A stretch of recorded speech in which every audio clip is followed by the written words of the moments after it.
From the Detroit Free Press, I'm Robin Shan with today's voice briefing. It's Tuesday, May 16th, 2023. I'm Sue Selasky, Detroit Free Press food writer. After more than 100 years in business, the Corden's Chocolate Store, also known as Corden's Candy Carousel, on Michigan Avenue in Inkster, has closed for good. It was the end of the line last Saturday for the store's caramels, cherries, and other confections that were covered with chocolate. After turning out a variety of handmade chocolate sea salt caramels, turtles, toffee, and chocolate barks, and so much more 6 days a week, owner Nick Corden is hanging up his apron. While the store is closing, Corden says he's not ready to totally stop. If possible, Corden says he'd like to continue making chocolate and offering it to longtime customers and family members, but on a little smaller scale.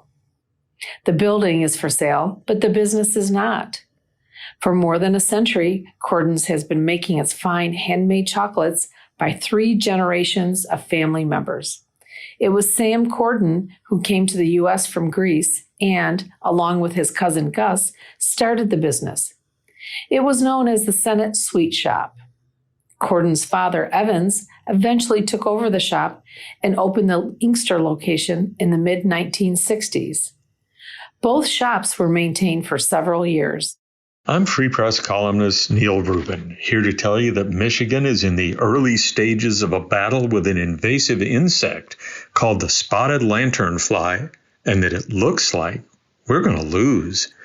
The spotted lanternfly first popped up in the U.S. in 2014 when it hitchhiked from Eastern Asia to Pennsylvania on a load of plants for a nursery. It's only been seen at one place in Michigan so far, but the state's official insect guy tells me that there are already thousands of them here, and the absolute glass-half-full best-case scenario is that we can fight them to a draw for a while until science comes up with better ways to bump them off.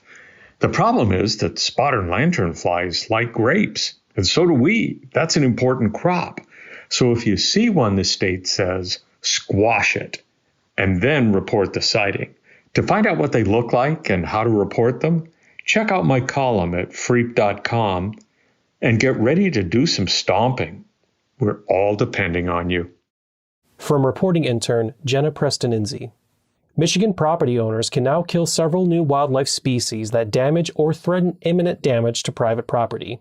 Property owners can kill the animals year-round without a need for a special permit. These animals include beaver, fox squirrel, gray squirrel, ground squirrel, opossum, cottontail rabbit, red squirrel, muskrat, and weasel. Michigan's Natural Resources Commission, a 7-member body, approved the amendment in its meeting Thursday. Previously, the Michigan DNR allowed the killing of the following species without a permit: skunks, coyotes, woodchucks, and raccoons. The move also brought a key change in the language used to provide for the killing of these animals without a permit. To clear up any ambiguity, the department will now allow property owners to kill the animals, quote, doing damage or physically present where it could imminently cause damage, end quote, where it previously allowed for killing the animals, quote, doing or about to do damage, end quote. For more on the story, you can search for Jenna Preston-Inzi's article, Property Owners Can Take Out Beavers, Squirrels Under New Kill List, on freep.com.